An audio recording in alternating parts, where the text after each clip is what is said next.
Hello, this is Dr. Bill 360. Most of you know me by Dr. William E. Hamilton. I grew up in Niagara Falls, New York. Most of you know me by that name. So this is my first broadcast from my new Google channel, Dr. Bill 360. One of the first projects that I wanted to do was actually talk about my new book. My new book is The Global Mindset, a Roadmap to Intercultural Competence in Business. I wrote it a while ago, but I've been doing some other projects. I've also been teaching English online. And I thought it was about time that I went ahead and had a discussion about this book. I mean, this book is about cultural sensitivity and awareness. And if you look around the world today, God knows we need it. So before I actually get into the book, let me talk a little bit about the author, and that would be me. So about the author, again, my name is Dr. William E. Hamilton, Jr. My field is organizational development and leadership with a deep commitment to fostering cultures of continuous improvement, strategic talent development. I hold a PhD, again, in organizational development and leadership with a specialization in training and e-learning from the University of Arizona Global Campus. I am academically proficient and practically skilled and licensed as an intercultural development inventory qualified assessor in intercultural competence, cultural sensitivity and awareness, and also a certified professional in talent development. For most of my career, you could say I've been dedicated to actually thinking about things like cultural awareness and sensitivity. I was in the Navy for 23 years. After I got out, I was a lecturer and trainer at a maritime academy in Malaysia. So my vision really extends beyond traditional frameworks. I've been in many places aiming to create a sustainable future in businesses and helping individuals. And I'm passionate about strategic alignment in business, technology, talent development, and many other things. So that's a little bit about me. Let's get into the book. I think one of the first things I'd like to cover is, let me show you a good shot of the books here. So the one on the left, okay, with all the dots on it, that's in online version and also hard copy. It looks like that. The one on the right is also hard copy, but this is color, full color. So the one on the left that's hard copy is paperback. This one is nice premium color. The one on the right with the red cover there, nice color pictures. The one in the middle is pretty much the same as the one on the right, but instead of being on Amazon like the two other books, this one is on Ingram Spark. So let's talk about this book. If we look at the table of contents of this book, there's 10 chapters. The first chapter is an introduction to intercultural competence in business. It defines it, talks about the importance of intercultural competence in business. The second chapter goes into understanding what we call cultural dimensions, trying to drill down and understand about exactly what is culture? What are the dimensions of it? Chapter 3, developing a self-awareness, right? Assessing intercultural competence and cultural intelligence. Chapter 4 talks about effective communication across cultures. We could use that again. If you look in the news, you can see we can need that. Chapter 5 talks about adapting to different business etiquette. That's interesting. We'll get into it a little bit. As I go into the book, I'll discuss it a little bit further. That's an interesting chapter. Building global teams and collaboration. It sounds easy, but it's not. When you're reaching across the table to cultures not like yours. We'll get into that. Chapter 7 is about cross-cultural leadership and management. I'm a big believer in leadership starts from the front, not behind or the side. So leadership and cultural development is essential. Chapter 8 talks about navigating intercultural competence. in intercultural business. So the things that, let's say, we might do in one country, we can't do in another country. You know, I come from the U.S., and I've been living in Malaysia a long time.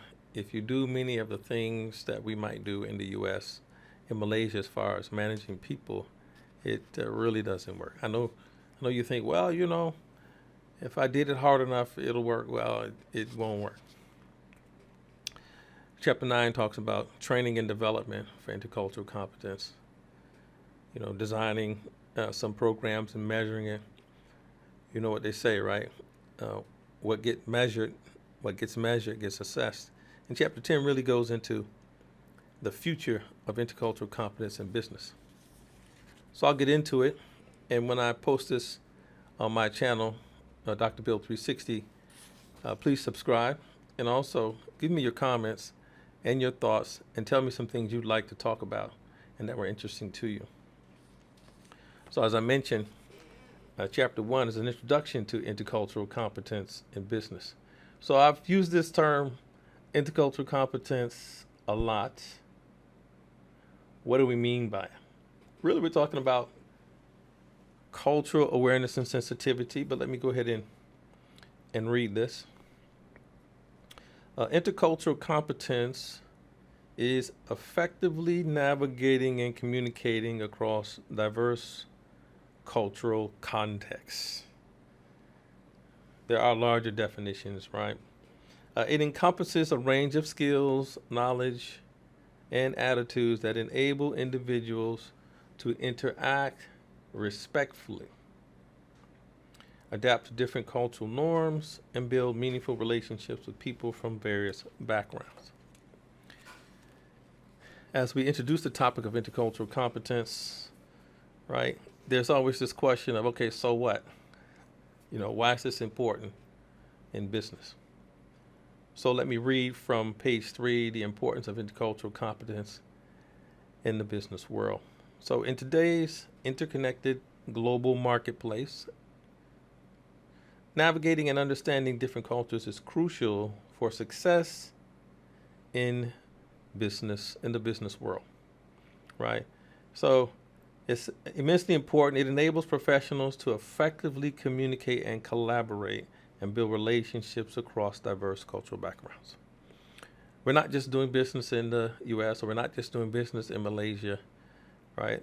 The world's getting smaller and smaller, the global marketplace, and we have to know how to communicate. I remember when I was in Dubai once, and we were buying some gold, and we were negotiating a price. So we don't really necessarily do that in the U.S. You go pick up something in the store in the U.S., it's got a sticker price on it, that's what the price is. You know, you don't really go up to the salesperson and say, how much is this? They'll look at you like, well, can't you see the price? Well, in foreign countries, a lot of foreign countries, it's not like that. Okay. So I was not necessarily understanding how to negotiate a price. You know, I'm kind of new at this. So all I was told was, don't take the first price. So they're showing me the gold, and this is not 14 or 16 karat gold. They don't do that. You know, minimum 18, probably 20, 22. Okay, so you put it on the scale. They have the troy ounce, 32 ounces, I believe, and then you can come up with the calculation. But then they're trying to get you with the price of gold. You know, I mean the artwork and everything like that. So you're negotiating. Now, they give you a price. If you say a price, okay, that means you have entered into negotiation. You may not be aware of it just because you set a price. So once or twice back and forth, and they say your price, they're expecting you to buy it. And if you keep going with lower and lower, I remember getting this thing with the elbow. The guy's rubbing his elbow on his hand. And the people in the store are looking at me. And the guy said, hey, man, let's go. I said, what are you talking about? He says, everybody really thinks you're a cheapskate. That's what this means. So culture is a little bit different around the world about how we negotiate and how we talk in the business world. So we need to learn that. Getting into chapter 2, we're talking about understanding cultural dimensions.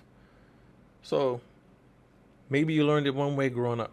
but it's not that way around the world. There are many dimensions to it, right? So one of the important things is when we talk about intercultural dimensions, I remember like in Malaysia. So say we have a business meeting at 9 o'clock in the U.S. We expect people to be there at 9 o'clock. Boom, let's go. Agenda, right? Well, it doesn't necessarily work like that in Asia and other countries. So, for example, there will be coffee. There will be maybe what we call kueh, some small stuff to nibble on, something sweet, maybe something else, some fried, a little bit of fried food, some coffee, and things like that. So food before business. And if you try it another way, they give you a hint, right? Hey, have you had your breakfast yet? They're not mean people, but you don't pick up on that. In the U.S., if you wanted coffee before the meeting, you should have went to Dunkin' Donuts, or you should have went to the coffee shop and got coffee before you came into the meeting, or maybe in the cafeteria where you work. So there are many dimensions to it. It's also more than that. We have actual frameworks for this. So one of them is called Hofstede's Cultural Dimensions Framework. Okay. So they talk about many things, for example, like cultural distance, power distance, individualism versus collectivism. Like in the U.S., I may get high marks. I may, get ribbons and medals for my individual effort. And this necessarily frowned upon in other countries because of collectivism versus individualism. Power distance. For example, let me read about power distance. Power distance refers to the extent to which less powerful members of a society accept and expect unequal power distribution. So understanding this dimension is very crucial. For instance, decision making may be centralized in high power, distance cultures, some of these authoritarian regimes. Whereas in low power distance cultures, it may be more decentralized, like maybe in the U.S. For example, when I was in the Navy, you get some orders, you go execute, get it done, report back. Also, in this chapter 2 here, it goes on to talk about a few more frameworks, entrepreneurs, and a few others, and they explain it. So this is good information for you to get a feel about the cultural dimensions. And then here's the so what again, right? Applying it in business. Could be instrumental, right, for customer value propositions and opening up new markets, understanding how things work. Okay, so for example, in Asia, family, loyalty, and this power distance thing is more important than the knowledge you think you're bringing. So you bring it, but you just disrespected, maybe the boss, loyalty issue, family, and power distance things. So it's good to read about that. And when you look at these frameworks, they have country by country expectations of what's going on. So if you're actually involved, you would have some idea. Chapter 3 goes into self-awareness and cultural intelligence. So what is your awareness level? So there's a lot of assessments, right? Self-reflection and awareness. What is your cultural bias? Some people might not care. In some countries, it doesn't matter because they're in charge, so it doesn't matter. But when you're talking about culturally or globally, it does make a difference. Some people may feel uncomfortable with this subject. I get it. It's necessary though, but the problem might be, or the question might be, how do you start to talk about it? Okay, that's one reason for having this 360 channel and this discussion here. You can actually put it in the comments, and we'll get back to it. I'll post some things afterwards. So how do we reach across the table? And I'm not talking about reaching across the table and grabbing somebody, getting ready to fight. Somebody say something, you take it the wrong way. So we have lots of assessments for that. There's a cultural intelligence task. There's an inventory of intercultural development inventory across 5 phases to see where you sit. After that, there's a development plan for that. So we need to understand where we are. So again, see, cultural intelligence in business, they have something called CQ. Cultural intelligence, or CQ, is what it's called. Continuing on to chapter 4, we're talking about effective communication across cultures. You know, in many cultures, you listen. I remember reading something the other day about Jonas and his marriage, talking about how things work in India and how things work in the U.S. In India, they talk across each other, I guess. Maybe they're not finished with a sentence. I know what you're going to say. I finish your sentence. And in the U.S., that's not the case. You wait. You don't interrupt people. You shouldn't, maybe. So we have to listen more. Active listening, genuine concern for others. People know, right? People know when you don't care about them, right? They know. We'll talk about that's in one of the chapters, talking about body language and things like that. Conflict resolution. Sometimes people always have to be right. Chapter 4, talking about adapting to different etiquette, business etiquette. Interesting, this one, I think, because, you're in business, you're in another country, you're doing business, you're talking before the meeting, and you reach out to shake a woman's hand. Maybe you didn't know that she has a tudong on or a scarf on. Likely Muslim. It may not be a good idea to reach out and try and grab her hand and shake her hand. She may actually not, and she may actually put her hand up to her, a shoulder or something like that, indicating that, it's kind of like a handshake. Or may put her hands together like this or something. Okay. In the U.S., maybe a woman would shake hands, probably harder than you shaking hands. Okay. So these are things we need to know about business etiquette: greetings, introductions, handshakes, business attire. It matters in some countries that you go to, how you come to a business. Just the other day, I'm in Malaysia. Just the other day, I saw an individual that was actually working and had on a collared shirt. He was a worker. So depending on what you're doing, even quote-unquote lower-level jobs, people they wear, a shirt, generally speaking, right, a collared shirt. Chapter 6 talk about building global teams and collaboration. Obviously, this is important.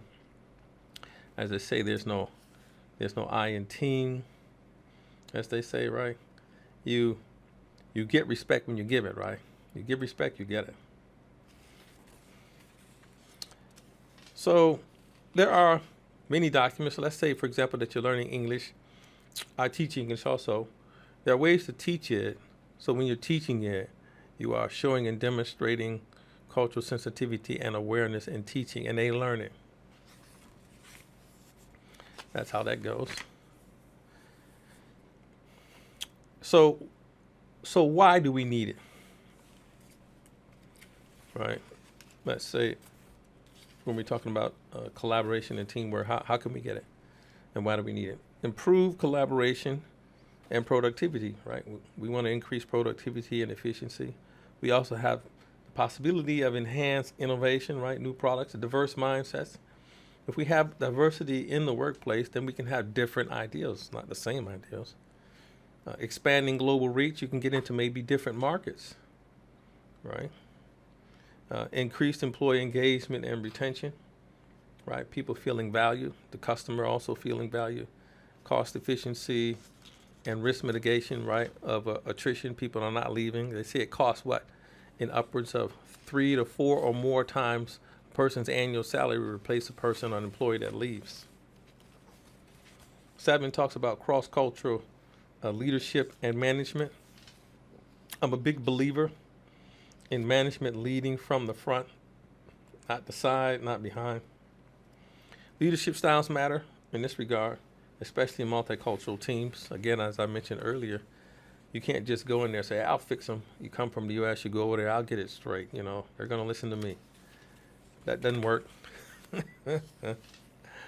They may actually, Malaysia, they're kind of funny about that. It's quite possible, say, hey, didn't I call you? You didn't answer my phone. Oh, something's wrong with my phone. Not really, right? Something's wrong with my phone. Oh, I call you now. Oh, it's working now. Okay. And people may actually, instead of bailing you out, let you get in trouble. And then, maybe they'll tell you, well, I thought you had it. I thought you had a handle on it. I thought you knew everything. So things are different. So the book talks about that. 8 gets into navigating the intercultural challenges. Some of like what I just was talking about. Challenges, resistance to change, right? Policies, laws, and documentation. You got to document it. Chapter 9 gets into training and development for intercultural competence. Again, intercultural competence, I use this word. We're really talking about being culturally sensitive and aware. Not just thinking about it, not just understanding it, but applying it, doing it, right? And this is the difficult part. Some people feel uncomfortable with being accused of not doing it. And for that matter, in some countries you go to, they don't have to. It's not that they don't know. They know they don't have to, so they don't do it. And there's nothing you can do about it.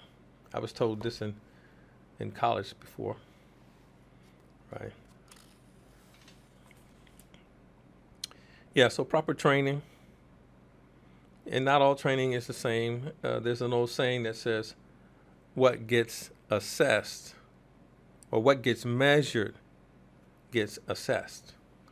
Again, so for intercultural competence, there's something called the IDI, or Intercultural Development Inventory, that you can take. There are 5 stages from denial all the way up to what they call adaptation. So once you measure it, then we can come up with a development plan and try and work on it.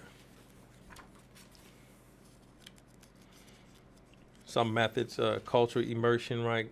Traveling, living abroad and doing some things, exchange programs, cross-cultural training, cultural mentoring, virtual learning, right? Virtual travel, what they call experiential, or encouraging professionals to actively engage in experiences in the workplace, continuous learning, etc.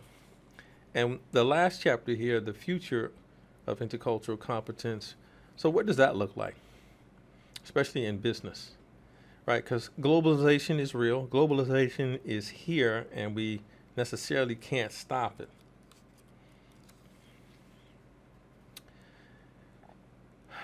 So as I've indicated, if you don't fix it, it'll come back. And so one of my uncles used to say this a lot. William Jr., he used to say, my Uncle Ted used to say, if you don't fix it now, it'll come back. He was really referring to, my understanding was, the inner city problem, as it were, with poverty, education, and this cycle. If you don't get in there and attempt to fix it, because he was pretty active, okay, it's going to come back. It's going to come back to get you, right? So we see it. Sometimes you go out there looking for some greater purpose, but your purpose is right in front of you. It's right there. Technology can play a role in that. This is also talked about in chapter 10. And the framework that we can use, so to speak, right? We need some clear goals, and this book will help shape that. I have a book 2 and a 3, which actually is a deep dive in more detail. I'm working on about finished book 1, and book 2 is actually about operationalizing it. I take a business, I call it Hamilton Information Systems, and I go through what their vision, purpose, and things, and I use these frameworks and kind of say, what would that look like? So we need clear objectives, awareness programs, training and development, evaluation, and feedback, continuous improvement, resource allocation, you got to have the resources, and collaboration with the talent and development, right? So you have to have the talent in order to do it. So I would appreciate your feedback. I'm going to stop here. Maybe we'll do this again. Again, the comments, subscribe, give me some comments, and we'll look into them. I'll try to put some links also in there. And also go out and get your copy of the book on Amazon, right.com. And also, I'll see if I can get a link for the Ingram Spark link as well. Right. So again, I'm in the process of writing book 1 and 2. I hope you've enjoyed this session of the Dr. Bill 360. There'll be more to come. I have a few things I'm working on, including Bill Me, another type with Minu. We'll be talking about all kinds of topics and subjects. So I hope you've enjoyed it. Thank you very much, and I'll see you next time.